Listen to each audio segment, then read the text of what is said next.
Professor Ramesh Prasad ji का हार्दिक स्वागत करते हैं, आभार करते हैं।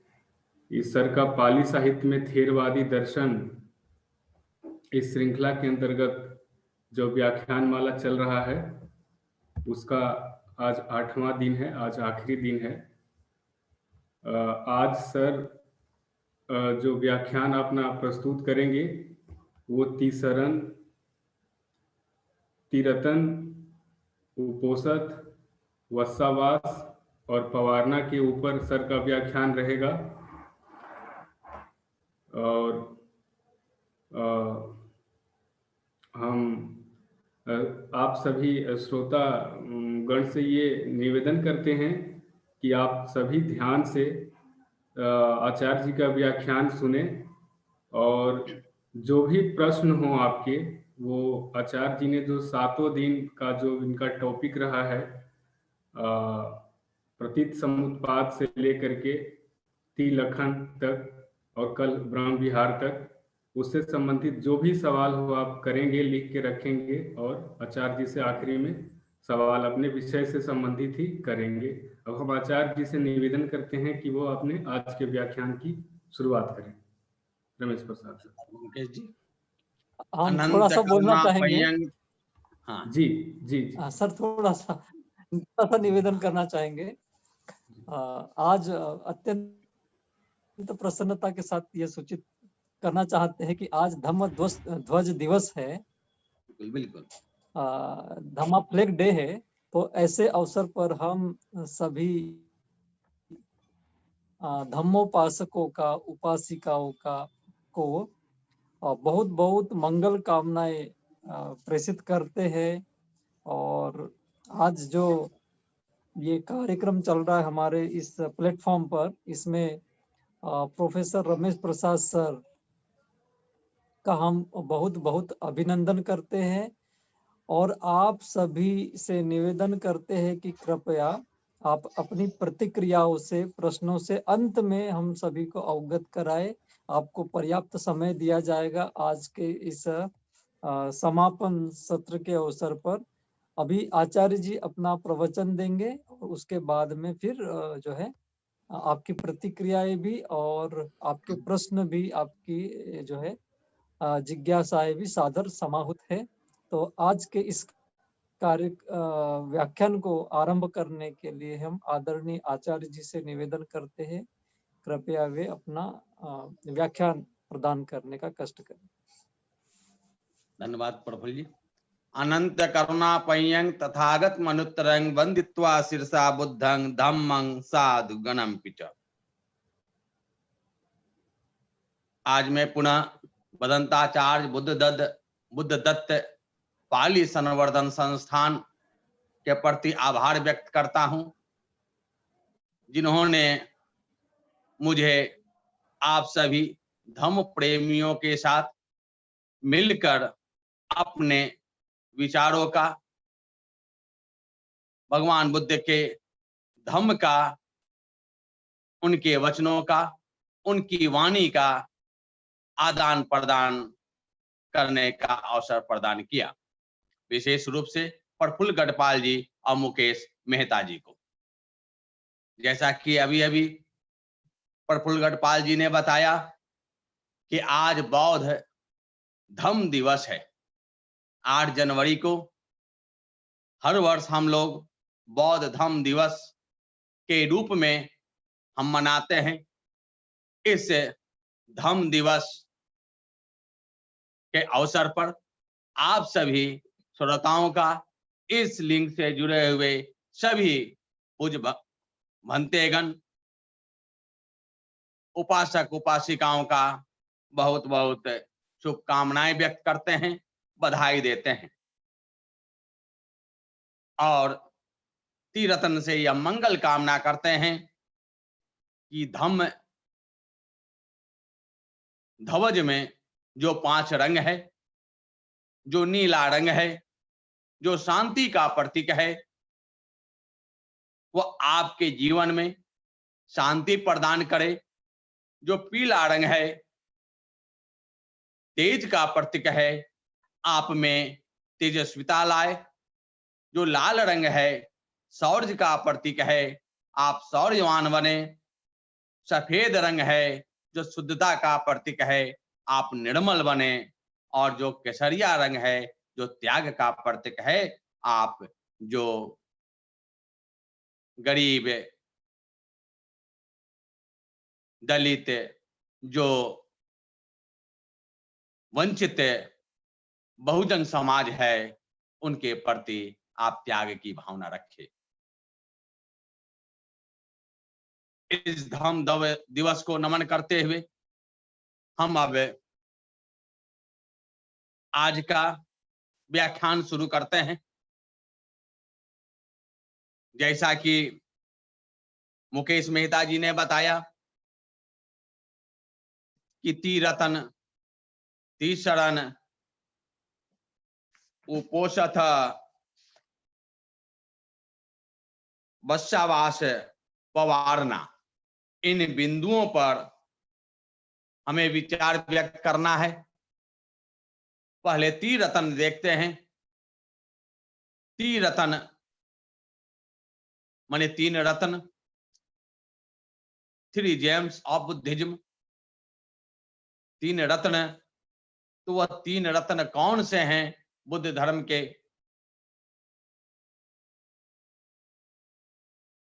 पहला है बुद्ध, दूसरा है धम्म और तीसरा है संघ। यही तीन रत्न हैं।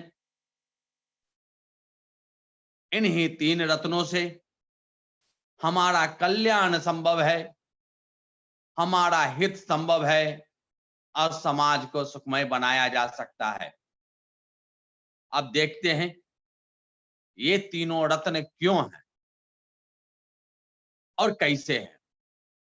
पहला बुद्ध। बुद्ध का अर्थ होता है प्रकाशमान, इनलाइटेंड वन। जैसा कि मैंने पूर्व में बता चुका हूं, जो प्रकाशित है वही बुद्ध है। स्वयं अपनी प्रज्ञा से, स्वयं के ज्ञान से उन्होंने स्वयं को प्रकाशित किया, फिर करुणा से अभिभूत हो सारे संसार को प्रकाशित करने का प्रयास किया। और उन्हीं के प्रयास का फल था कि भारत सोने की चिड़िया कहलाया। चारों तरफ प्रकाश ही प्रकाश, खुशहाली ही खुशहाली। वह जो बुद्ध एरा था, बुद्ध काल था, वही स्वर्ण युग था। तो बुद्ध ने हमारे अंदर सुख का मार्ग बतलाया, शांति का मार्ग बतलाया, करुणा की भावना जगाई, मैत्री का भाव सिखाया। इसलिए हम बुद्ध को रत्न कहते हैं। दूसरा है धम्म। भगवान को बोध गया में बोधि वृक्ष के नीचे सम्यक संबोधि की प्राप्ति हुई। कई बार इस बात को मैं दोहरा चुका हूं। संबोधि के बाद 45 वर्षों तक जनपद जनपद, गांव गांव, नगर नगर घूम घूम कर, करुणा से वशीभूत होकर, दुखी जनों पर अवलंबित होकर उनका दुख कैसे दूर हो, उनका कल्याण कैसे हो, इस भावना से जो उन्होंने धम्म का प्रचार प्रसार किया। आप महापरिनिब्बाण सूत्र में देखेंगे भगवान महापरिनिब्बाण शैया पर बैठे हैं, वहां भी अपना अंतिम उपदेश देते हैं। ऐसे महाकारुणिक भगवान तथागत बुद्ध का जो संदेश है,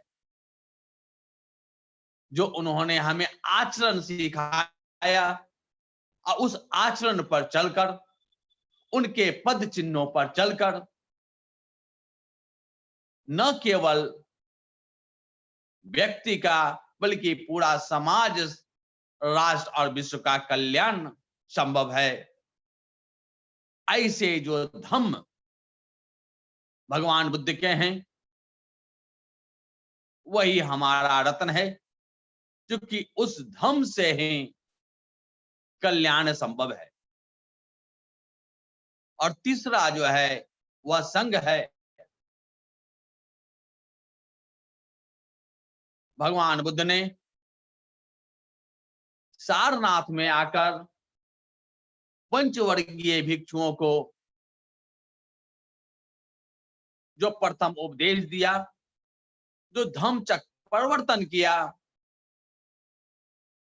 तो धर्म चक्र परिवर्तन के बाद वे पांचों भिक्षु प्रज्ञावान हो गए, चक्षुमान हो गए, उन्हें भी दिव्य दृष्टि मिल गई, दिव्य स्रोत मिल गया, अरहंत हो गए, निर्वाण को प्राप्त हो परम सुख विहार करने लगे। तो इन पांचों भिक्षुओं के साथ ही संघ का निर्माण होता है। और ये संघ को भगवान ने निर्देश दिया कि दो एक साथ मत जाओ, अलग अलग जाओ, अलग अलग दिशाओं में जाओ, ताकि अधिक से अधिक लोगों का मंगल हो सके, अधिक से अधिक लोगों का कल्याण हो सके। चरत विख्वे चारिकं बहुजन हिताय बहुजन सुखाय। बहुजन का हित हो सके, बहुजन का सुख हो सके। हे भिक्षुओं, चारिका करो, लोकानुकंपाय, अनुकंपा करो, करुणा करो। अनुकंपा, कंपा ने अनुकंपा, उसके पीछे लग जाओ, कंपन हो, उसके दुख को देखकर हमारे अंदर भी कंपन हो, उसका दुख हम स्वयं को समझ ले। इस भाव से लोक कल्याण के लिए विचरण करो। लोकानुकंपाय, अर्थाय, अर्थ के लिए, अर्थ यहां कल्याण है, बहुजन हित है, बहुजन सुख है। हिताय, उस समाज के सुख के लिए, हित के लिए। देव मनुष्यानंग, देव मनुष्यों के कल्याण के लिए। हे भिक्षुओं, तुम चारिका करो, चारिका करो, चारिका करो। तो ऐसे जो संघ है, तो ये संघ के माध्यम से ही भगवान का जो धम्म था उसका प्रचार प्रसार हो सका। तो ऐसे पूज्य भिक्षु संघ को रत्न माना जाता है। तो तीन रत्न हुए, बुद्ध, धम्म और संघ। बुद्ध स्वयं प्रकाशित हैं, धम्म के माध्यम से समाज प्रकाशित हो सकता है, और उसको प्रकाश दिलाने वाला वह संघ है। आज भी जो धम्म का प्रचार प्रसार हो रहा है वह संघ के माध्यम से हो रहा है। इस तरह से बुद्ध, धम्म और संघ, ये तीन रत्न हैं। इन तीन रत्नों की शरण जाना, बुद्धं शरणं गच्छामि, बहुत कल्याणप्रद है, बड़ा सुखकर है। सुखा सद्धम्म देशना, संघ में जो उपदेशित करता है, जो उपदेश देता है, जो मार्ग दिखलाता है, उस मार्ग पर चलकर जो कल्याण होता है, तो मार्ग दिखलाने वाला पहला बुद्ध है, तो बुद्धं शरणं गच्छामि। तो वह मार्ग क्या है जो 84,000 स्कंदों में भगवान ने बतलाया, नवांग के रूप में भगवान ने बतलाया, उसकी चर्चा यहां संभव नहीं है। फिर कभी मौका मिलेगा तो हम करेंगे।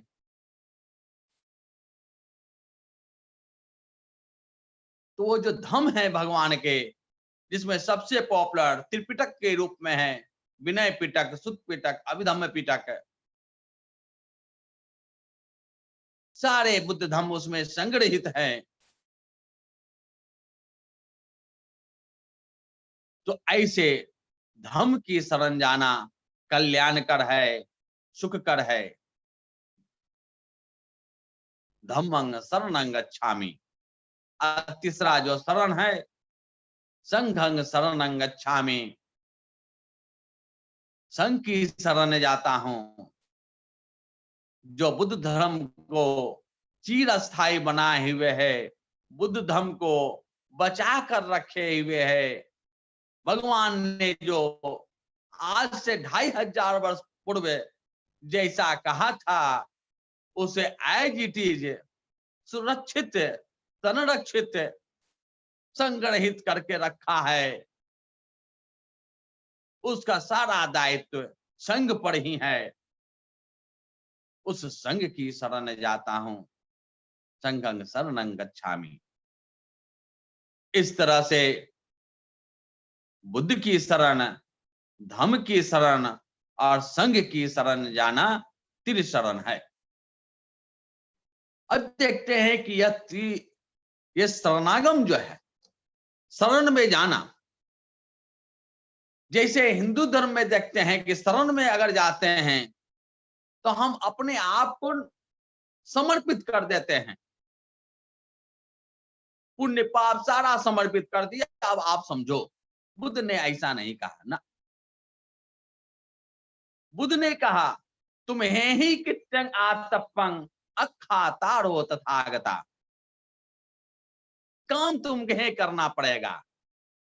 अगर पाप तुमने किया है तो उस पाप को धोगे भी तुम्हें, अगर पुण्य तुमने किया है उस पुण्य का लाभ भी तुम्हें ही प्राप्त होगा। तथा अखातारो तथागता, तथागत तो केवल मार्ग दिखलाने वाले हैं, मार्ग बतला दिया, इस रास्ते से चलो। जैसे बनारस से दिल्ली जाने का रास्ता हो तो किसी ने रास्ता बतला दिया, ट्रेन बतला दिया, इस ट्रेन पर बैठ जाओ, फ्लाइट बतला दिया, इस फ्लाइट से चले जाओ, जाना तो तुम्हें ही पड़ेगा।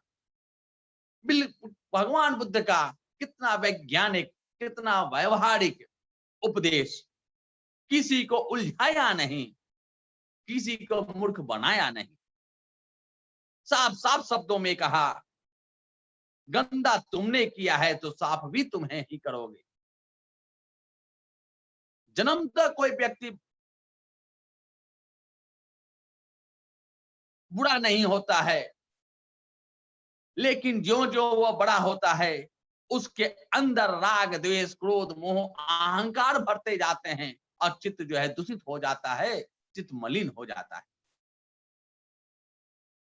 जन्मतः चित्त मलिन नहीं होता, पहले उसके घर वाले ही बताते हैं कि यह माता है, यह पिता है, यह भाई है, यह बहन है, यह अपना है, यह पराया है, यह बड़ा है, यह छोटा है। तो इस तरह से धीरे धीरे उसमें राग की भावना जगती है, द्वेष की भावना जगती है, और जब जो जो वह बड़ा होता जाता है, जितने भी अकुशल विकार हैं, विकार अकुशल ही होते हैं, जो अकुशल धम्म हैं वो इतना पाल रखता है कि वह अशांत हो जाता है। इतनी तृष्णाओं का जाल बुन लेता है, उसी में वह उलझ जाता है। उसी को, उस उलझन से निकलने का उपाय भगवान बुद्ध ने बतलाया, उनका धम्म ने बतलाया और उनका संग ने बतलाया। इसलिए त्रिशरण की, इन तीन रत्नों की शरण जाना अपने लिए भी कल्याणकर है और लोगों के लिए भी कल्याणकर है। सबका कल्याण इसी में छिपा है। इसलिए त्रिशरण में जाना सुखकर है। अब शरण की बात आई है तो मैं ये कह दूं कि भगवान बुद्ध को जो ज्ञान मिला, तो ज्ञान मिला तो कहता है कि बुद्ध का जन्म कहाँ हुआ। तो अगर ये सैद्धांतिक रूप से कहा जाए तो कहेंगे कि बुद्ध का जन्म बोध गया में हुआ। व्यवहार में कहा जाए तब तो कहेंगे कपिलवस्तु में हुआ, लुम्बिनी में हुआ। लेकिन लुम्बिनी में गौतम सिद्धार्थ का जन्म हुआ था। बुद्धत्व का जन्म, बुद्धत्व की प्राप्ति, बुद्ध का जन्म तो बोधि वृक्ष के नीचे हुआ था। अब कहे धम्म का जन्म कहाँ हुआ, धर्म का प्रादुर्भाव कहाँ हुआ। तो धम्म का प्रादुर्भाव, बहुत लोग कहते हैं कि धम्म, जब भगवान बुद्ध ने जो अपना पहला उपदेश दिया, जो धर्म चक्र प्रवर्तन किया, वहीं से धम्म का प्रादुर्भाव हुआ। गलत। धम्म का प्रादुर्भाव भगवान बुद्ध के साथ ही हुआ। जब भगवान बुद्ध को बुद्धत्व की प्राप्ति हो गई, सम्यक संबोधि की प्राप्ति हो गई, तो इस लोक में धम्म का प्रादुर्भाव हो गया। क्योंकि भगवान सम्यक संबोधि के अनंतर पठित समुत्पाद का अनुलोम प्रतिलोम मनन करते हैं, उनके मुख से उदान निकलते हैं, वे सारे जो है धम्म चक्र प्रवर्तन के पूर्व के हैं। और एक और उदाहरण दूं, जब तपुस और भल्लिका दो बंजारे उत्कल के थे, उत्कल जिसको कहते हैं उड़ीसा में, वे जब बोध गया से उत्कल की ओर जा रहे थे, तब वे दोनों मट्ठा और लड्डू लेकर भगवान बुद्ध के पास जाते हैं। असरनागत उपासक बनते हैं। पहला उपासक जो होता है वह तपुस और भल्लिक है। दो वचनों से होता है, बुद्धं शरणं गच्छामि और धम्मं शरणं गच्छामि। अगर धर्म का प्रादुर्भाव उस समय नहीं हुआ था, तब तो तपुस और भल्लिक क्यों कहता है कि धम्मं शरणं गच्छामि। इसका अर्थ है कि बुद्ध के साथ धम्म का प्रादुर्भाव हो चुका है, यानी धर्म का प्रादुर्भाव बोध गया में हुआ है, क्योंकि स्पष्ट है वहां पर। उसके बाद त्रिशरण, द्विशरण वहां हो गया। त्रिशरण सबसे पहले त्रिशरण गमन जो है वह यश करता है, क्योंकि पांचों भिक्षुओं के साथ संघ का निर्माण होता है। और संघ के निर्माण के बाद पहला जो व्यक्ति होता है वह वाराणसी का श्रेष्ठीपति यश होता है, और वही बुद्ध संघ में आता है, प्रवज्या और उपसंपदा लेता है, भिक्षु बनता है, और भिक्षु बनने के क्रम में वह त्रिशरण गमन जाता है कि बुद्धं शरणं गच्छामि, धम्मं शरणं गच्छामि, संघं शरणं गच्छामि। त्रिशरण में जाने वाला जो पहला व्यक्ति है वह यश है, और पहला जो उपासक है वह यश के पिता हैं, जो त्रिशरण के गमन करते हैं। अतपुत्सव बलित द्विशरण। अब पहली जो उपासिका है वह यश की माता है और यश की पत्नी। इस तरह त्रिशरण गमन आरंभ होता है और फिर वो आगे चलता रहता है। अब ज्यादा डिटेल में हम नहीं जाएंगे। अब जो दूसरी बात है कहने को वह है वत्सावास, पवारना और उपोषण। वत्सावास, अगर इसको तोड़ेंगे, विच्छेद करेंगे, वत्सा प्लस आवास। वत्सा का अर्थ होता है वर्षा। मैं पूर्व में बतला चुका हूं, रेप पाली में नहीं होता है, जिसके ऊपर रेप होता है उसी का आधा हो जाता है और पूरा रहता है, द्वितीय व्यंजन हो जाता है, जिसको डबल कंसोनेंट कहते हैं। वर्षा का वत्सा हो गया। तो वत्सा माने वर्षा प्लस आवास। तो वर्षा के दिनों में अंग्रेजी में इसको रेनी ट्रीट कहते हैं। वर्षा काल में भिक्षु को एक जगह निवास करना, ये इसका लिटरल मीनिंग। भगवान ने पहले भिक्षुओं को 12 महीना घूम घूम कर चारिका करने के लिए निर्देश दिया था। लेकिन वर्षा काल में उन्हें क्या लगा, राजगृह में भगवान बुद्ध ठहरे हुए थे, तो बिंबिसार मगध राज था, मगध सम्राट था, मगध का राजा था, मागध राज। उन्होंने भगवान से प्रार्थना की थी वत्सावास के लिए। उसका कारण है, तो उस समय राजगृह में बहुत सारे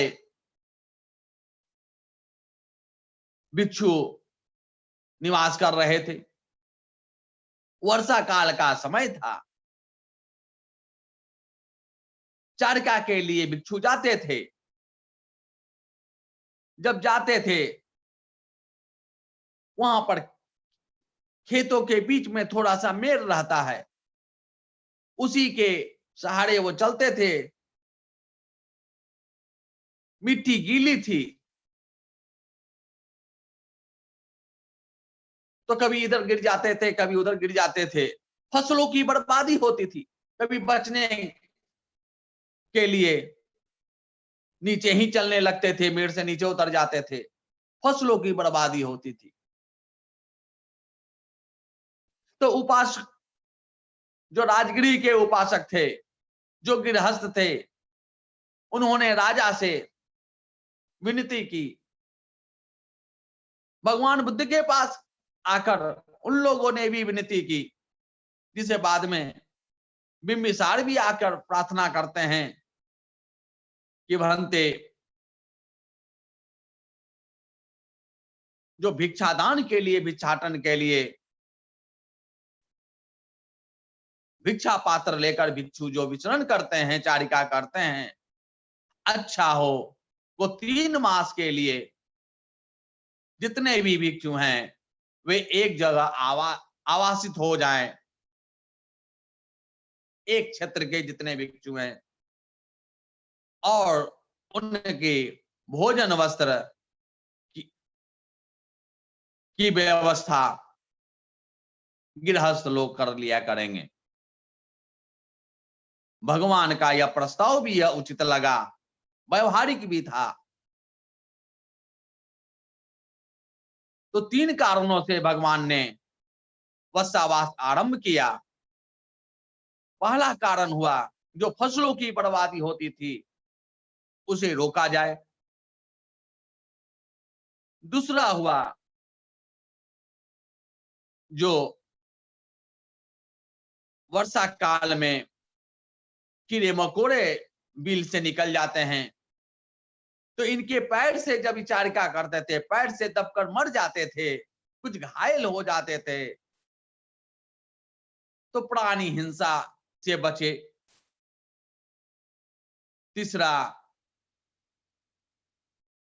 इसी में प्राणी हिंसा से कुछ जो विषैले सांप हुए या कुछ उसी प्रकार के और कीड़े थे जो भिक्षुओं को काट लेते थे, भिक्षु भी घायल हो जाते थे। और इसके अलावा जो सबसे बड़ा जो ये तो हुआ लौकिक बातें, जो भगवान बुद्ध को आध्यात्मिक चीजें नजर आई, वो ये हुआ कि ये भिक्षुगण सारे अरहंत तो है नहीं, 12 महीना जो है चारिका कर रहे हैं, उससे इनका ध्यान भग्न हो रहा है। अगर ये 3 मास तक एक स्थान पर बैठकर केवल ध्यान भावना ही करेंगे तो इनका बड़ा लाभ होगा। जो विपश्यना किए हैं वो जानते होंगे, केवल 10 दिनों का विपश्यना शिविर करें तो देखेंगे कितना मन शांत होता है। जब 3 माह का वो अवसर मिल जाए तो क्या बात। और ये जो ऑफर आया वह गृहस्थ के तरफ से आया, राजा के तरफ से आया, तो भगवान ने इसे स्वीकार कर लिया। और इस तरह 3 महीने भिक्षु लोग एक क्षेत्र विशेष में एक स्थान पर रहकर ध्यान भावना करने लगे। वह 3 महीना भिक्षाटन के लिए जाना वर्जित था। यह वर्षा काल का 3 महीना, कभी आषाढ़ में शुरू होता है, कभी श्रावण में, ये 3 महीना। उसके बाद का 3 महीना पूर्णिमिका अपक्षमिका इसको कहा जाता है। विस्तार से हम नहीं जाएंगे, अगर जिसको विस्तार से जानना है वह महावग का जो महावग विनय पिटक का जो तीसरा जो अध्याय है वह सुपनायक खंडो, वहां पर विस्तार से वो देख सकते हैं, या आगे के दिनों में मैं YouTube पर मेरा जाएगा, उसको देख सकते हैं। ये आपका वत्सावास है। वत्सावास क्यों किया गया, अवत्सावास के क्या लाभ है, अब आगे चलते हैं। वत्सावास के बाद जो बताया गया पवारना देखते हैं। अब 3 महीने तक एक क्षेत्र के जितने भिक्षु हैं वे एक साथ एकत्रित होकर ध्यान भावना कर रहे हैं।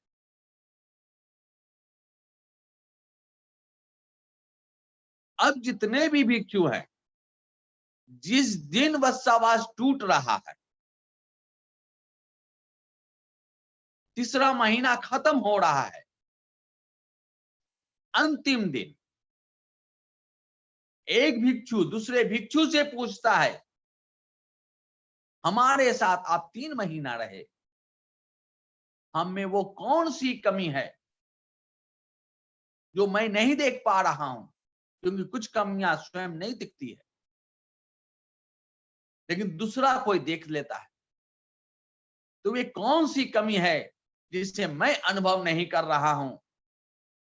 अगर इन विगत 3 महीनों में आपने मेरे अंदर जो कमी है, जो दोष है, उसे आपने जो देखा है, कृपया आप उसे बताएं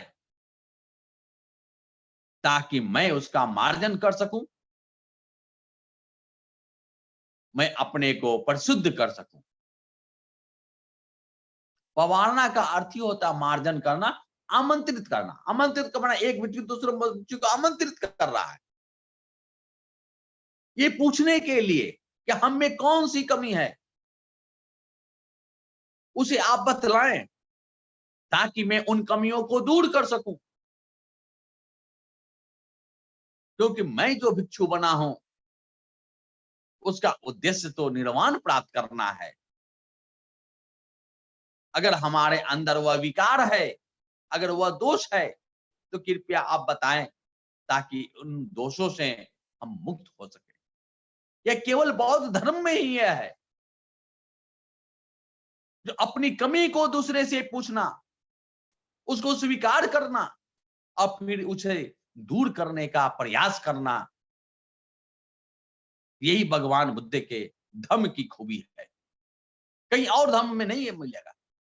पवारना का जो इसे उत्सव के रूप में कहा गया है, बुद्ध धर्म का यही उत्सव है।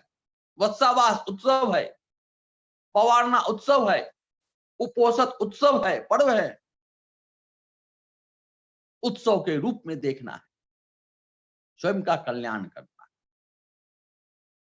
और जब कोई बताता है कि आप में ये कमी है, तो बड़ा प्रसन्न होता है और उस कमी को दूर करने का प्रयास करता है, और धीरे धीरे प्रयास करते करते उस कमी से वह मुक्त हो जाता है, ताकि वह परम सुख को प्राप्त कर सके।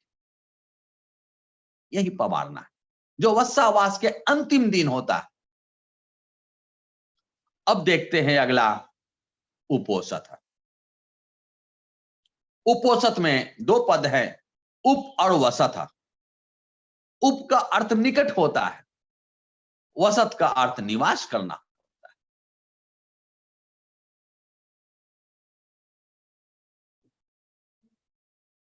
ये एक क्षेत्र के जितने भिक्षु हैं, उन भिक्षुओं को एक स्थान पर महीने में 2 दिन एकत्र होना है। पहले तो 4 दिन था, अष्टमी को भी था, शुक्ल पक्ष के 2 अष्टमी, कृष्ण पक्ष के 2 अष्टमी और चतुर्दशी और पूर्णिमा। बाद में 4 के जगह 2 कर दिया गया, 15-15 दिनों पर कर दिया गया। चतुर्दशी के दिन और पूर्णिमा के दिन, एक तो पूर्णिमा हो गया, और पूर्णिमा के बाद के 14वें दिन चतुर्दशी का। महीने में 2 बार जितने भी भिक्षु हैं एक क्षेत्र विशेष के, वे सारे भिक्षु चतुर्दशी के दिन और पूर्णिमा के दिन एक स्थान पर एकत्र होंगे। उपवसत, वहां एकत्र होकर, वहां जो सबसे सीनियर मॉन्क है ज्ञान में, यानी जो अरहंत मॉन्क है, और अगर अरहंत नहीं है, अनागामी हो, सगदागामी हो, सोतापन हो, यानी नीचे ऊपर से, जैसे अरहंत सबसे ऊपर का है, उच्चतम है, उसके नीचे है अनागामी, तब सगदागामी, तब सोतापन। ज्ञान में सबसे कम सोतापन, ये लोकोत्तर अवस्था का है। तो जो उस अवस्था का जो योगावचर है, जो भिक्षु हैं, वे सामने बैठेंगे, एक तरफ बैठ गए, और उनके सामने जितने भी भिक्षु हैं, मॉन्क्स हैं, वे सारे बैठेंगे। महीने में 2 बार, चतुर्दशी के दिन और पूर्णिमा के दिन।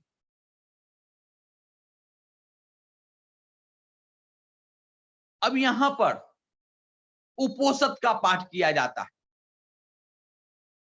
अब इस उपोषित में, उपोषित का पाठ नहीं, पातिमोक्ष का पाठ किया जाता है। अब पातिमोक्ष देखते हैं, पातिमोक्ष क्या है, थोड़ा सा देखते हैं।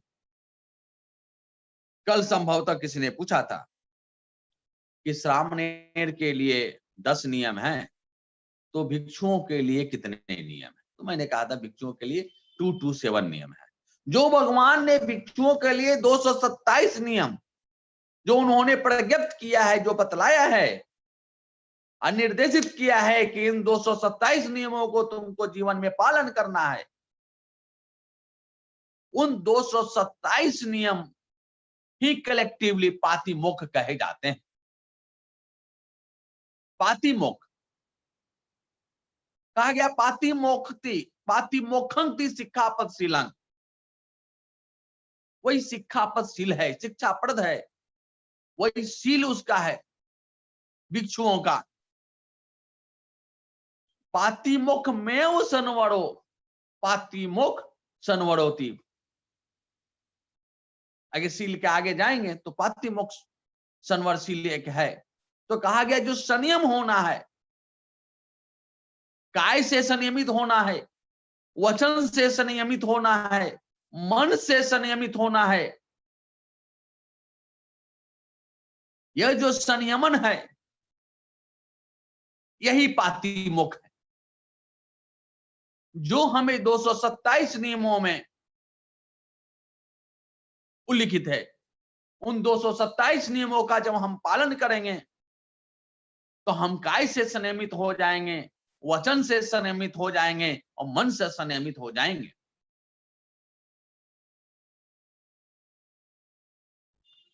इसलिए कहा गया पातिमोक्षंति आदि में तंग, आदि का है, आरंभिक है, आरंभ से कल्याण करता है। मुख में तंग, प्रमुख में तंग, यही मुख है, मेन यही है, यही प्रमुख है, यही इंपॉर्टेंट है, संयमित होना। कुशलानंग धम्मानंग, जितने भी कुशल धर्म है उन सबों का मुख यही है, प्रमुख यही है, आदि यही है। इसलिए तेन उच्चति पातिमोक्षंति, इसलिए इसे पातिमोक्ष कहते हैं। मोक्ष का अर्थ होता है मोक्ष दिलाना, मुक्ति दिलाना। तन्ही योनंग पाति रखति, जो रक्षा करती है अकुशल धर्मों से, जो कुशल धर्मों का पालन करने के लिए सिखाती है। मोक्षेति, जो हमें मुक्त कराती है। मोचयति का भी अर्थ वही है, मुक्त कराती है। अपाय का आदि ही दुखे ही, जो अपाय आदि जो दुख देने वाले हैं, जो खराब कर्म हैं, जो बुरे धर्म हैं, जो दुखदायक है, उनसे जो मुक्त कराते हैं, तस्मा पातिमोक्षंति उच्यति, इसलिए इसे पातिमोक्ष कहा गया है। यह मुक्त कराता है, दुखों से मुक्त कराता है, अकुशल धर्मों से मुक्त कराता है। तो इन्हीं जो 227 जो नियम हैं, वह एक एक कर जो सीनियर मॉन्क है, जो थेर भिक्षु है, महाथेर हैं, वे सामने वाले भिक्षु से एक एक कर पूछते हैं कि क्या तुमने अमुक नियम का पालन किया?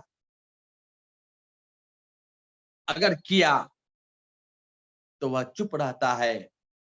3 बार पूछा जाता है, तीनों बार चुप रहता है, तो यह मान लिया जाता है कि पिछले 15 दिनों में इसने कोई भी अकुशल धर्म, अकुशल कर्म नहीं किया है, पातिमोक्ष के नियमों का पालन किया है, पातिमोक्ष का नियमों का अतिक्रमण नहीं किया है, आचरण संबंधी नियमों का उल्लंघन नहीं किया है। अगर किया है तो खड़ा होता है, उसे स्वीकार करता है, और जैसा उसका दोष है, अपराध है, उस अपराध के अनुसार दंड का विधान किया गया है। उस दंड को वो पाता है, अपने आप को शुद्ध करता है। कोई दूसरा नहीं कहेगा स्वयं स्वीकार करेगा। कुछ का निर्णय जरूर संघ करता है, संघादिशेष धम्म खुद करता है, लेकिन अधिकांश जो है वो खुद स्वीकार करता है, क्योंकि वह भिक्षु बना है। भिक्षु खाने के लिए नहीं बना है, परम लक्ष्य निर्वाण प्राप्त करने के लिए बना है। और निर्वाण की प्राप्ति में नियमों का उल्लंघन अगर करता है तो वह उसके बाधा उपस्थित होता है। इसलिए उन बाधाओं को पार करने के लिए वह स्वयं स्वीकार करता है, स्वयं पश्चाताप करता है, और जैसा दंड मिलता है उस दंड को स्वीकार करके सहर्ष स्वीकार करता है, दंड को भोगता है, इस तरह से अपने को प्रसिद्ध करता है। तो इस तरह से जो हम देखते, यही उपोषित है। इस तरह से वत्सावास, पवारना और उपोषित, इन तीनों की विस्तृत चर्चा महावग में दूसरा चैप्टर, तीसरा चैप्टर और चौथा चैप्टर, उपोषित खंडक, वत्सोपनायी खंडक, अपवारना खंडक, या और विस्तार से अगर जाना चाहे तो देख सकते हैं। यही आपके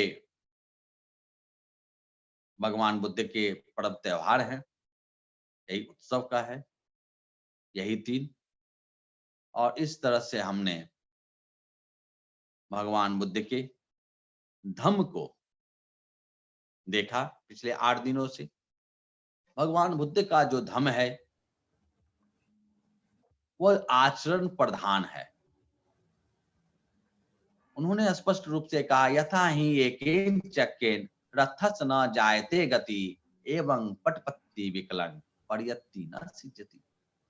जिस तरह से एक चक्का से गाड़ी नहीं चल सकती है, उसी तरह से एवं पटपत्ति विकलन, पटपत्ति का अर्थ होता है आचरण, पर्यत्ति का अर्थ होता है बुद्ध का उपदेश। केवल बुद्ध के उपदेश सुनने से, बुद्ध के उपदेश वाचने से, कहने से, बारंबार उसको कहने से उसका कोई लाभ नहीं होगा, उसे हमें जीवन में उतारना होगा। बुद्ध ने पाठ करने के लिए आवश्यक है, इसलिए क्या है कि बराबर उसे स्मरण में रहे। क्योंकि कोई व्यक्ति, सामान्य व्यक्ति, अगर वह भिक्षु बनता है या बुद्ध धम्म में आता है, उपासक बनता है, तो पहले तो उसे अज्ञान ही है, वो जानता ही नहीं है। जब संघ में आया, धम्म में आया, तो धम्म को पाकर उसे अच्छा लगा तो जीवन में उतारेगा। जो अनुभूति करेगा तो उसके अंदर के जो दुख है, जो अशांति है, वह दूर होगा। इसलिए कल जो हम लोग ब्रह्म विहार देखे कि मैत्री करो, करुणा करो, मुदिता करो, उपेक्षा करो, ऐसा नहीं है कि वो हर व्यक्ति में है, लेकिन सीमित मात्रा में है। बुद्ध ने इसको लिमिटलेस कहा है, ब्रह्म विहार असीम, इसकी सीमा नहीं है। मैत्री तो अपने पुत्र के साथ होता ही है, करुणा तो पुत्र के साथ होता ही है। जब भी कुछ होता है बिल्कुल हम व्यथित हो जाते हैं, उसका दुख कैसे दूर हो जाए उसके लिए हम प्रयास करते हैं। करुणा तो निश्चित रूप से, मैत्री तो निश्चित रूप से, मुदिता तो जरूर है। बेटा अगर बन जाता है बढ़िया, बड़ी प्रसन्नता होती है।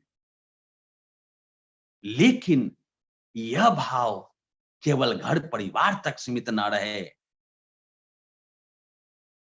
वर्ण समाज तक सीमित ना रहे, या असीम हो जाए। हर प्राणी के बीच में यह मंगल भाव जगे। यही जगाने के लिए भगवान का प्रादुर्भाव हुआ था। और हम सभी लोग आज के धम्म ध्वज दिवस में संकल्प ले कि जितना अधिक से अधिक हो सके सबका मंगल सोचे, सबका मंगल करे, सबका कल्याण हो, ऐसी भावना रखे। भवतु सब।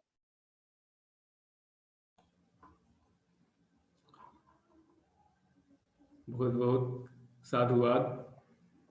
प्रोफेसर रमेश प्रसाद आचार्य जी आपके आज के व्याख्यान के लिए, और साथ ही 1 जनवरी से 8 जनवरी तक जो आपने ये व्याख्यान माला की श्रृंखला चलाई, पाली साहित्य में थेरवादी बौद्ध दर्शन शीर्षक से, उस व्याख्यान माला के लिए आपको प्रतिष्ठान की तरफ से, भदंताचार्य गुरुदत्त पाली संवर्धन प्रतिष्ठान की तरफ से बहुत बहुत आभार है आपका।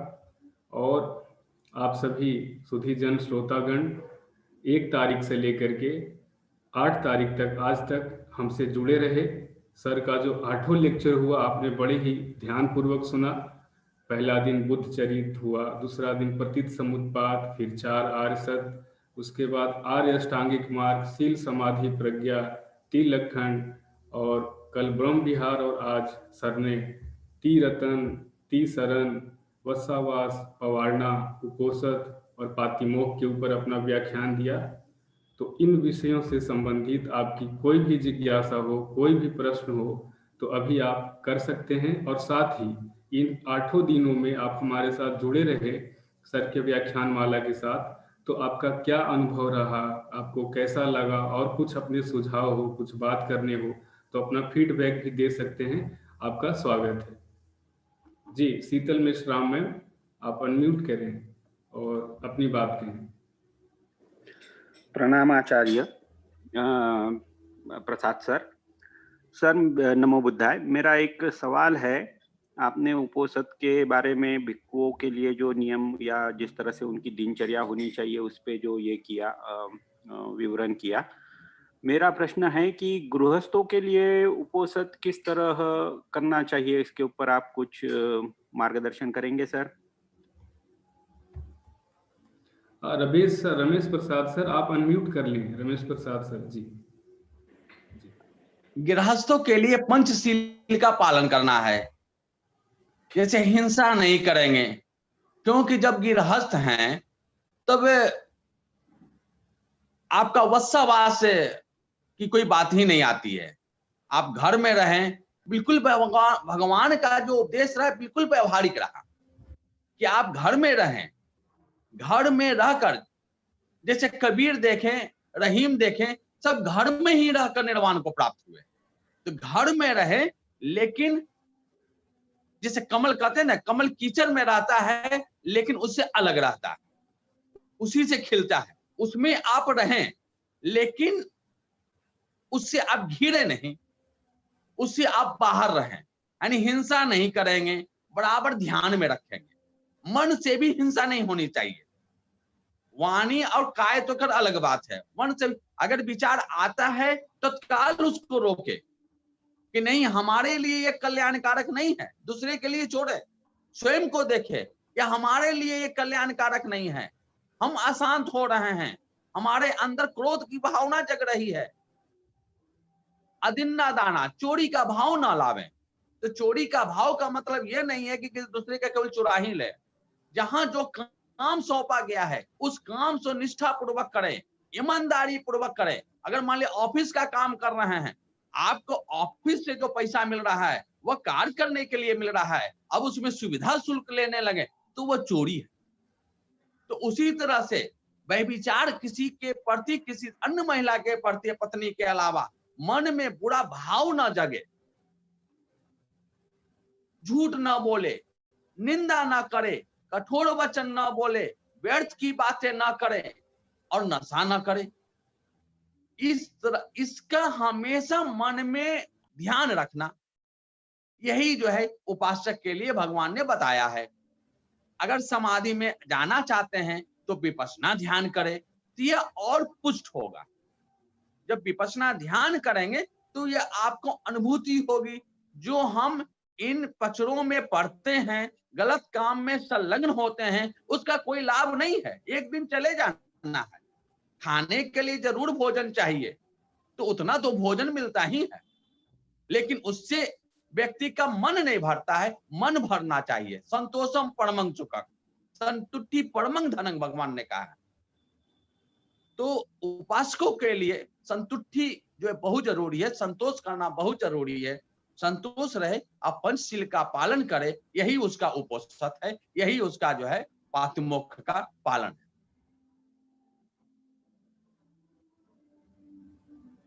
जी जी मुकेश जी।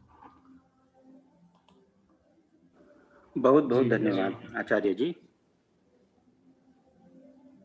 जी आपको भी साधुवाद पंकज मेश्राम सर, और आचार्य जी आपको भी धन्यवाद जब आप पंकज मेश्राम सर के सवाल का जवाब देने के लिए। और सर एक कमेंट में आया, ये सवाल तो नहीं है, ये जो अपना फीडबैक अनुभव कर रहे हैं, साझा कर रहे हैं, ये जेएस बौद्ध जी हैं। ये कह रहे हैं कि आचार्य श्रद्धेय रमेश प्रसाद सर का कोटि सा साधुवाद। इन 8 दिनों में बुद्ध धम्म संघ के बारे में अहम जानकारी मिली। इतने बृहद विषय को 8 दिनों में सरलतम भाषा में उदाहरणों सहित आपने बताया है। इसके लिए आपके प्रति आभार व्यक्त कर रहे हैं, और साथ ही प्रतिष्ठान और प्रफुल्ल गढ़पाल सर के प्रति भी आभार व्यक्त कर रहे हैं। जेएस बौद्ध जी आपका बहुत बहुत धन्यवाद, आपका बहुत बहुत साधुवाद। और कोई जिनके कोई जिज्ञासा हो, सवाल हो, या फिर वो अपनी बात कहना चाह रहे हो, फीडबैक देना चाह रहे हो, तो कृपया वो हैंड रेज करें या फिर कमेंट बॉक्स में अपने सवाल करें।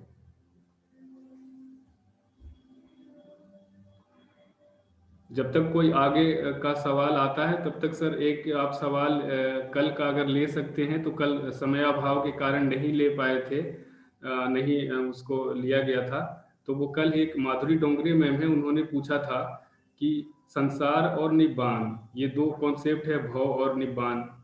तो भव से मुक्ति, भव चक्र के बंधन से मुक्ति को हम निब्बान कहते हैं। तो उनका सवाल था कि क्या इस संसार में रहते हुए निब्बान को प्राप्त किया जा सकता है। ये उन उपासिका का सवाल था। आप सर इस पर कुछ प्रकाश डालें। भगवान बुद्ध तो संसार को कहाँ त्यागा, वो तो संसार में रहते हुए ही उन्होंने प्राप्त किया।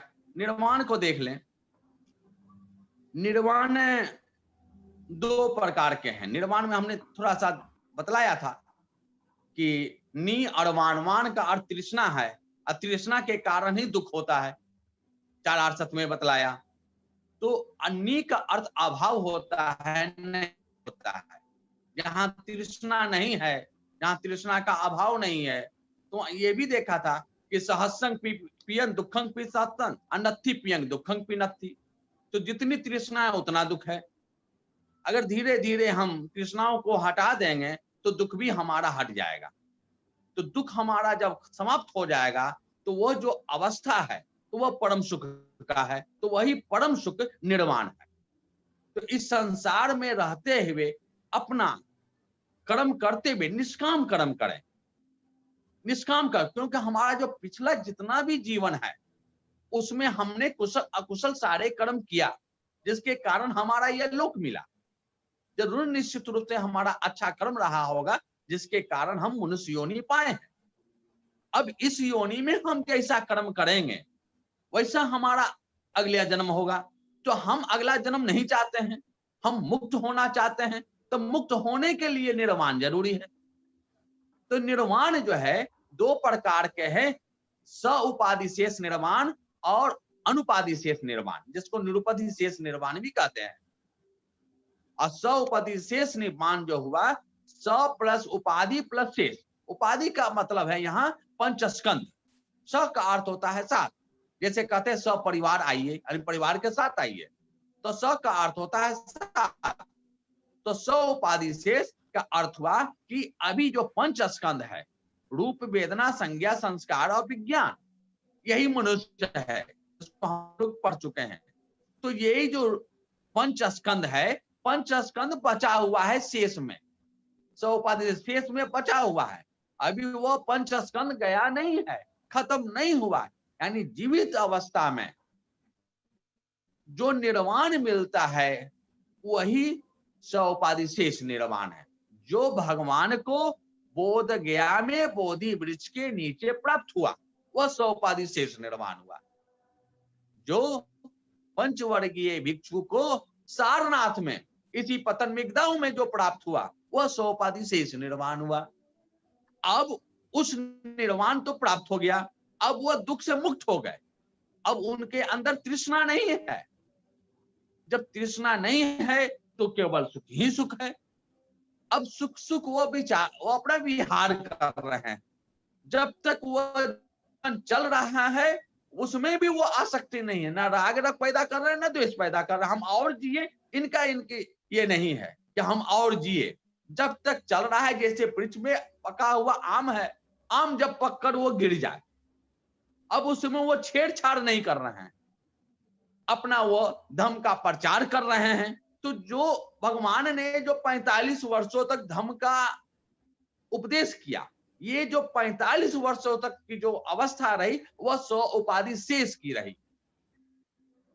और जब कुशीनगर में भगवान बुद्ध को मुक्ति मिल गई, जीवन मरण के चक्र से मुक्ति मिल गई, भव चक्र से जो मुक्ति मिल गई, अब वो अगला जन्म नहीं होगा, तो उसे हम कहते हैं परिनिर्वाण आम जन के लिए। और भगवान बुद्ध को बाकी लोगों से अलग करने के लिए महापरिनिर्वाण कहा गया। वहां भी मृत्यु ही है, भगवान की मृत्यु या अरिहंत की मृत्यु, दोनों मृत्यु है। लेकिन स्पेशली भगवान की मृत्यु को ये कहने के लिए कि भगवान की मृत्यु न कहना पड़े, केवल महापरिनिर्वाण कह दिया। महापरिनिर्वाण कहने का मतलब है डेथ ऑफ द बुद्धा। अगर परिनिर्वाण कहते हैं कि डेथ, तो हो गया डेथ ऑफ एन अरहंत। कोई भी अरहंत हो सकता है, उसमें बुद्ध भी सम्मिलित है। तो यही है आपका निर्वाण। संसार में रहकर कर सकते हैं, भगवान ने ऐसा नहीं कहा कि, लेकिन यही बतलाया संबाधो घरावासो, घर में रहकर इसको प्राप्त करना कुछ कठिन है। आप राग मत रखें, द्वेष न रखें, आप यह मत सोचे कि यह हमारी पत्नी है, यह हमारा बेटा है, यह हमारा पुत्र है। आप केवल कर्तव्य पालन करें। इस भाव से जब आप उठ जाएंगे तो आपको निर्वाण प्राप्त हो जाएगा। मुक्ति जी, धन्यवाद आचार्य जी, आपने निब्बान को बड़े ही सरलतम और स्पष्ट शब्दों में समझाया। जी, एमपी निगम सर, आप अपनी बात रखें, अगर कुछ सवाल है या बात रखना है तो रखिए सर।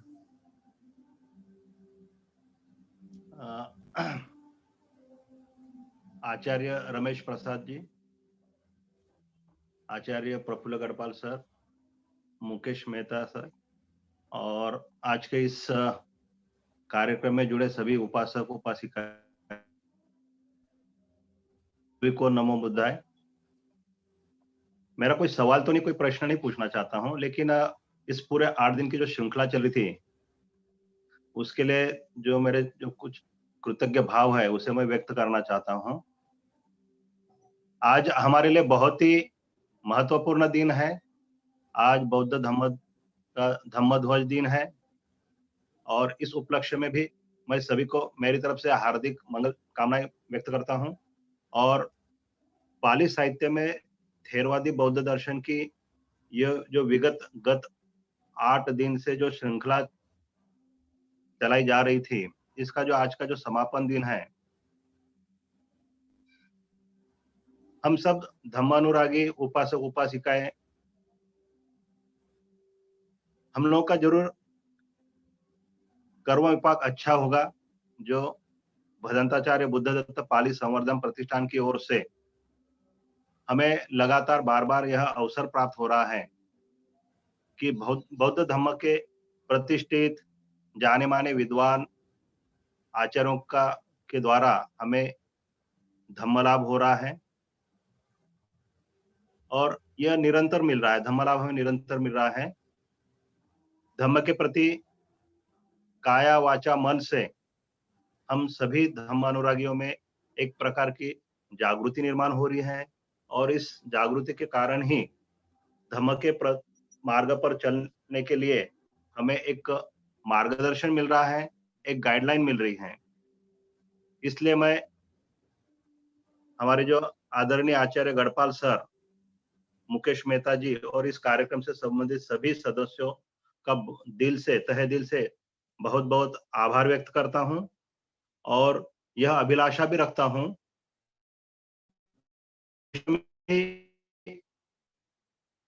आपके द्वारा हम लोगों को इसी प्रकार से पाली भाषा और बुद्ध धम्म का अधिक से अधिक ज्ञान लाभ हो, जिससे कि निब्बान तो नहीं, लेकिन एक विमुक्त जीवन और चित्त को शुद्ध करने का मार्ग हमारा प्रशस्त हो।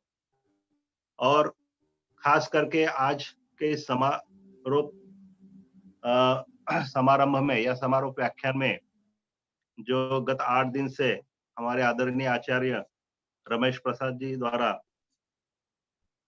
धम्म के बहुत ही अलग अलग अंग, अलग अलग गंभीर विषयों पर अत्यंत सहज सरल और एक करुणामय भाव से हमें ज्ञान लाभ हुआ है, और इनके द्वारा धम्म के जो विविध अंग हैं उनका लाभ भी हुआ है और इनके बारे में जानकारी भी प्राप्त हुई है, और वह भी इतने अच्छे ढंग से, इतने अच्छी तरह से कि इनके लिए हम हमेशा हमारे कृतज्ञ भाव रहेंगे। इनका हम तहे दिल से बहुत बहुत आभार व्यक्त करते हैं, साधुवाद करते हैं और उम्मीद करते हैं कि और भी इनकी ऐसी श्रृंखला भविष्य में और हमें प्राप्त हो, हमें और एक अवसर मिले ताकि और हमारा ज्ञान वर्धन हो। और साथ ही साथ इस हमारे जो पूरा परिवार है, जो धम्मानुरागी, यही श्रृंखला नहीं, इसके पहले वाली भी श्रृंखला है। साथ ही साथ जो पाली भाषा की भी जो हमारी श्रृंखला थी, उसमें जो हमेशा साथ निभाते हैं और इसका लाभ लेते हैं, उन सभी धम्म अनुरागी सदस्यों का भी मैं बहुत बहुत धन्यवाद व्यक्त करना चाहता हूँ और सबके प्रति मंगल कामना रखते, मंगल भाव रखते हुए, करुणा भाव रखते हुए मेरी वाणी को विराम देता हूँ। धन्यवाद। जी, आभार आपका, बहुत बहुत आपका धन्यवाद। आपको भी साधुवाद आचार्य जी के प्रति और प्रतिष्ठान के प्रति, और प्रतिष्ठान के द्वारा आयोजित किए जाने वाले सभी कार्यक्रमों से जुड़ने वाले पाली एवं बौद्ध विद्या के सुधीजनों के प्रति अपना आभार व्यक्त करने के लिए आपका भी एमपी निगम सर बहुत बहुत साधुवाद। और विनोद मित्तल सर, प्रवीण ताड़े सर और घनश्याम पाल सर भी इसी तरीके का आभार व्यक्त उन्होंने कमेंट बॉक्स में लिख के जताया है आचार्य जी के प्रति, और ये उम्मीद भी की है कि इस तरह से ही आगे भी आचार्य जी का सानिध्य लाभ मिलता रहेगा सभी उपासक उपासिकाओं धम्मानुरागियों को। तो घनश्याम पाल जी सर खुद ही उत्साहित हैं, और सर ने सुझाव प्रस्ताव भी दिया था कि जातक के ऊपर कुछ श्रृंखला कराई जाए, तो सर जरूर इसके बारे में आपके विचार पर जरूर सोचेंगे। आपका बहुत बहुत साधुवाद। और एक सवाल आया है सर कमेंट बॉक्स में कि भगवान ने यदि गृहस्थों के लिए पंचशील पालन का विधान किया है, तो निगार माता जो विशाखा थी उनको उपोषित के लिए क्यों उन्होंने उपदेश दिया, उपोषित करने के लिए क्यों उपदेश दिया, ये सवाल है।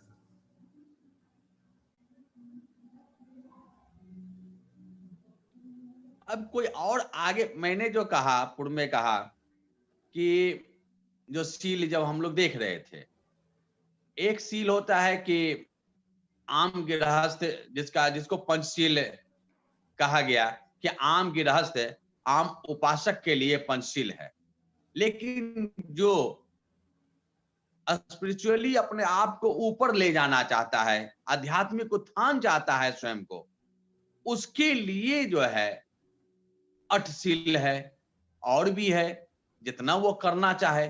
तो मिगाड़ माता जो विशाखा थी वो सामान्य तो थी नहीं, तो उनके लिए भगवान ने कहा कि उपोषित भी करो।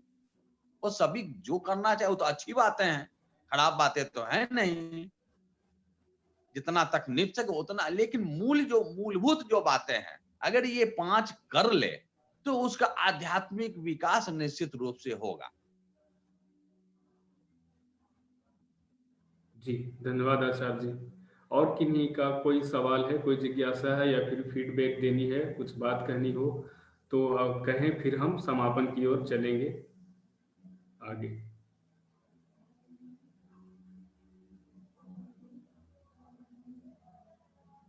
हाँ जीत बहुत सर, अपने विचार साझा करें सर, अनम्यूट करें, अपने विचार साझा करें।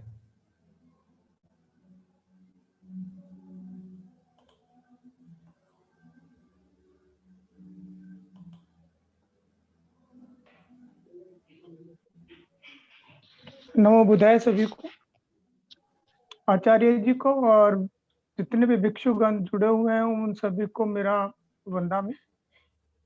आचार्य जी, पहले तो मैं एक छोटा सा प्रश्न करना चाह रहा हूँ। मेरे को थोड़ी शंका है स्पष्ट नहीं है कि भगवान ने सर्वप्रथम वर्षावास राजगृह में जो किया था वो किस समय किया था, कि पहले सारनाथ के बाद किया, कितने वर्षों बाद किया? थोड़ा सा मैं इसके बारे में स्पष्टीकरण चाहता हूँ, मुझे इसमें कुछ समझ नहीं है। तो और दूसरा भगवान प्रश्न बुद्ध, हाँ बोले। हाँ, दूसरा प्रश्न मेरा यह है कि हम हर चीज को 3 बार उच्चारण करते हैं, जैसे बुद्धं शरणं गच्छामि प्रथम द्वितीयम्पि तृतीयम्पि, इस तरह से, इसके पीछे क्या लॉजिक है? उस समय आचार्य जी। हाँ, भगवान बुद्ध जब ज्ञान मिला तो ज्ञान मिलने के बाद वह 7 सप्ताह तक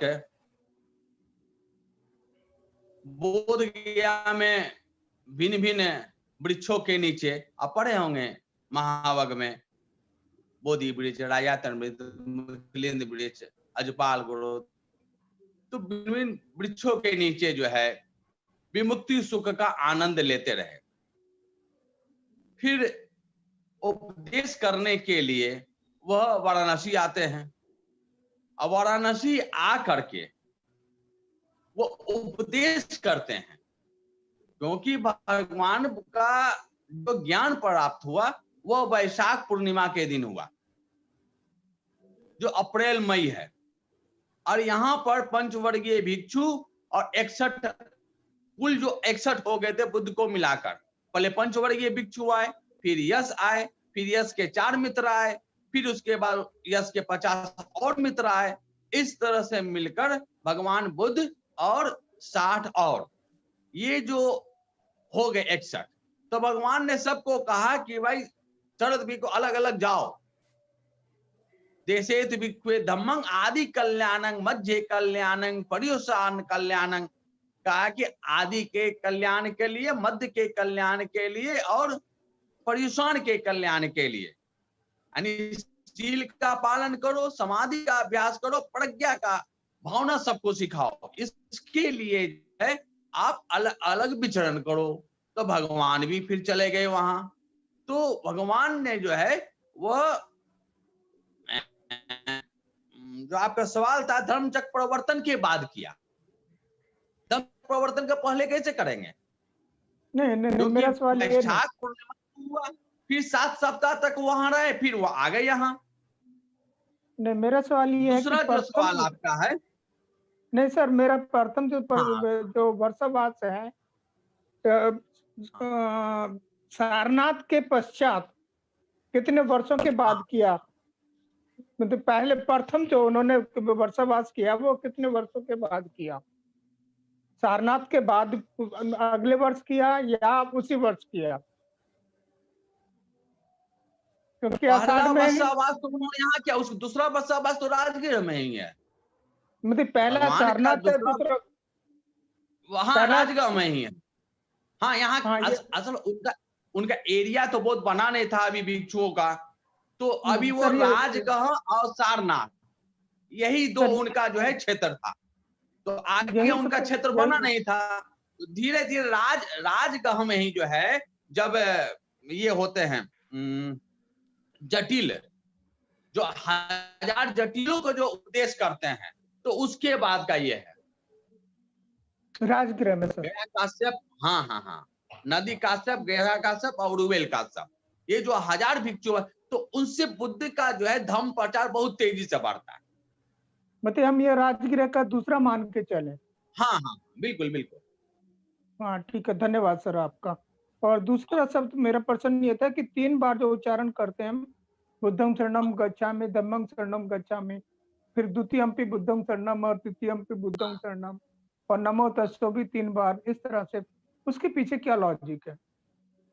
क्योंकि जो हमारे जो भारतीय परंपरा है ना, उसमें 3 को ना बड़ा अशुभ सा माना गया है, लेकिन हम बहुत जो है ना हर चीज को 3 बार करते हैं। इसलिए करते हैं ना, उस समय लिखने की परंपरा थी नहीं, और 3 जो अशुभ कर है ना, बुद्ध ने चूंकि 3 बार कह दिया, तो बुद्ध के अलावा जो दूसरे लोग थे उन्होंने इसको अशुभ मान लिया। बुद्ध के पूर्व में 3 अशुभ नहीं थे। बुद्ध को डाउन करने के लिए 3 को अशुभ मान लिया गया। 3 तो सबसे ज्यादा शुभ है। और ये बताएं कि 3 बार इसलिए कहा गया कि उस समय लिखने की बात थी नहीं, तो बारंबार जब कहेंगे तो दिमाग में वो बातें आएगी, तो इसलिए 3 बार जो है भगवान बुद्ध जो है इसी बात को कहते हैं। 3 बार नमस्कार कर 3 बार करेगा तो याद भी हो जाएगा। और अगर कुछ मन में इधर उधर भटकाव हो भी रहा है तो 3 बार में जो है वो पुष्ट हो जाएगा। प्रणाम भी कर रहे हैं तो बिल्कुल श्रद्धा के साथ तीसरी बार में आ जाए। इसलिए ये 3 अशुभ को न कहें, 3 तो सबसे शुभ है। धन्यवाद सर। सर मेरी आपसे एक विनती और है कि बौद्धि अंग, निवरण, विचिकित्सा इत्यादि के विषय में भी जब भी आप अपना समय मिले तो अपना जो आपका जो चैनल है उस पर अवश्य डालें, क्योंकि मैं समझता हूँ कि आज तो आपके पास इतना समय नहीं होगा इनको समझाने के लिए। नहीं, ये जो निवरण और झानंग, हाँ, बोध्यंग तो फिर 7 हो गए। सती, धम्म, विचय, वीर्य, पीति, पसद्धि, समाधि, उपेक्षा, हाँ, वो तो 7 हो गए बोध्यंग। तो लेकिन ध्यानंग और निवरण को मैंने सम्मा समाधि वाले में बताया है। वो हमारे चैनल पर जाएंगे, वो प्रोफेसर रमेश प्रसाद करके देखेंगे यूट्यूब पर, तो सम्मा समाधि वाले में है ये। ठीक है सर, उसको देख लेंगे, विस्तार से बताया है उसमें। ठीक है, धन्यवाद सर, आपका बहुत बहुत धन्यवाद। जी, तो आप सभी उपासक उपासिकाओं का, पाली एवं बौद्ध विद्या के सुधी जनों का बहुत बहुत साधुवाद कि आपने आचार्य जी की ये जो श्रृंखला चल रही थी पाली साहित्य में थेरवादी बौद्ध दर्शन, उसमें आपने सकारात्मक रूप से अपनी सहभागिता प्रदर्शित की और प्रतिष्ठान उम्मीद करता है कि आगे भी आपकी सहभागिता ऐसे ही बनी रहेगी। और आचार्य जी से भी हम निवेदन करेंगे, विनती करेंगे कि वो भी समय समय पर जब भी समय मिले पाली साहित्य में जो दर्शन है थेरवादी बौद्ध दर्शन, उसके ऊपर अपने कार्यक्रम हमें प्रतिष्ठान के माध्यम से करवाते रहें, ये भी आचार्य जी से निवेदन रहेगा। और अब हम प्रोग्राम के समापन की ओर चलें आचार्य जी, अगर आपका निवेदन हो तो। नहीं, बिल्कुल बिल्कुल बिल्कुल आपका जी। तो अब हम आज जो सत्र है उसके समापन की ओर चलते हैं। हमारे साथ ऋतुपर्णा चक्रवर्ती मैम हैं, ये जर्मनी बर्लिन से हमारे साथ जुड़ी हुई हैं।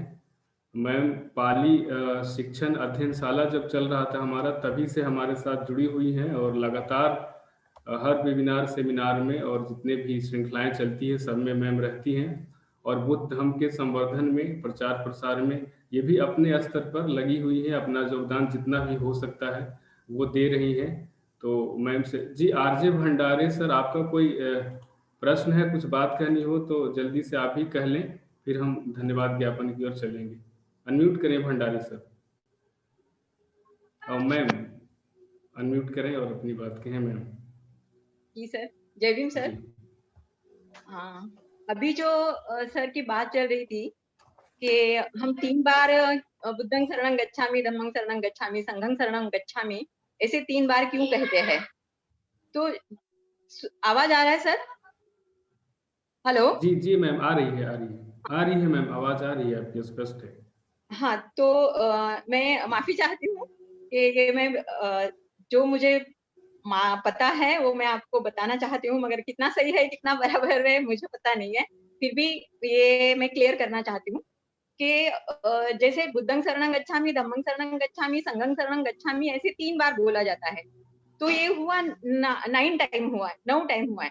तो ऐसा मेरे अभ्यास में ऐसा आया है स्टडी में कि हम पास्ट में भी बुद्ध को शरण जाते हैं, धम्म को शरण जाते हैं, संघ को शरण जाते हैं, और फ्यूचर में भी जाएंगे बुद्ध धम्म संघ को शरण, और प्रेजेंट में भी हम बुद्ध धम्म संघ को शरण जा रहे हैं, इसका मीनिंग ऐसे होता है क्या?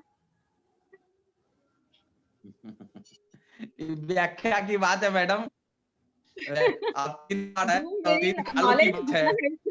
तो भगवान जो है त्रिकालदर्शी थे। तो अगर ऐसी भी व्याख्या की जाए तो गलत नहीं है, लेकिन उसका यही है कि उसको बारंबार करने से जो है वो मन में वो विचार रहे।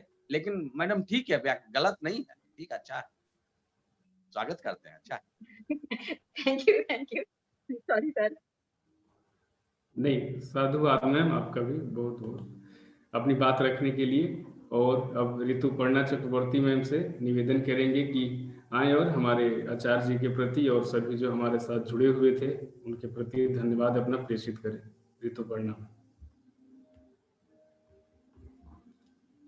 जी, अनम्यूट करें मैम।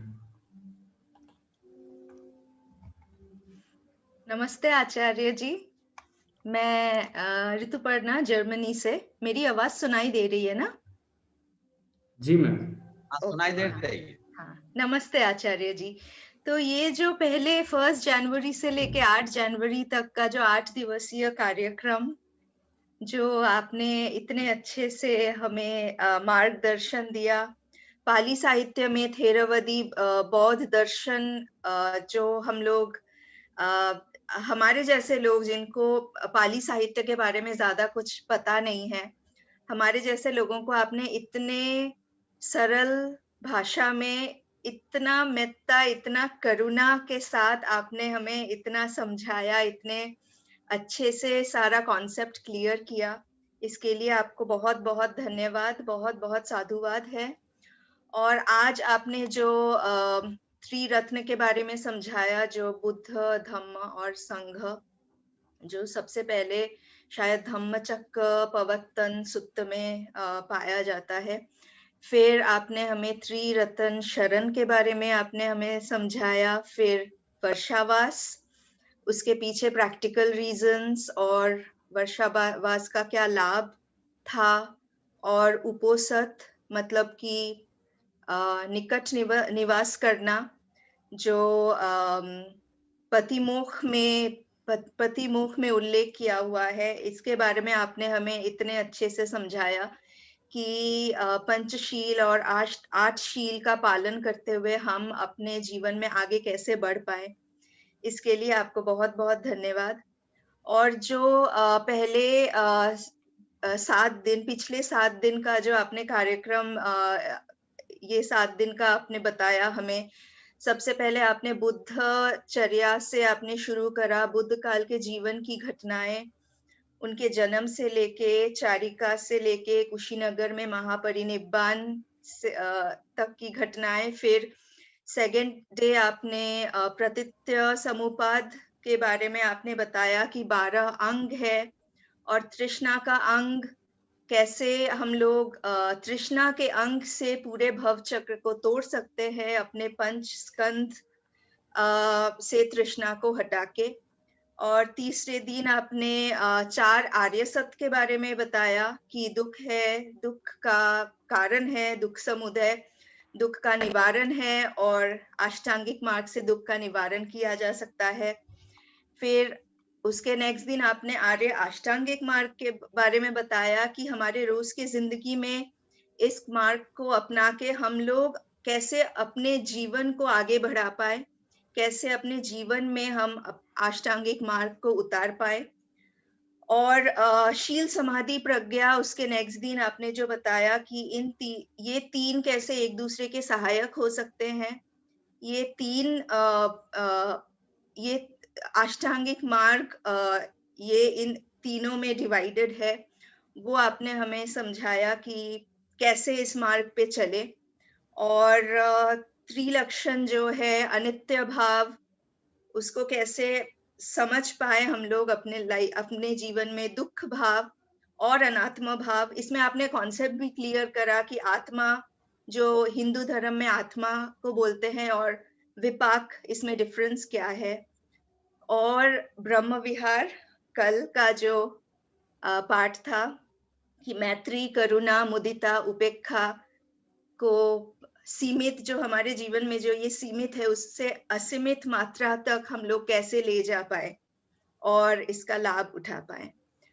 तो ये सारा कॉन्सेप्ट्स क्लियर करने के लिए बहुत बहुत बहुत धन्यवाद। मेरे लाइफ में पर्सनली तो बहुत लाभ मिला ये सारा सुन के, जान के, समझ के।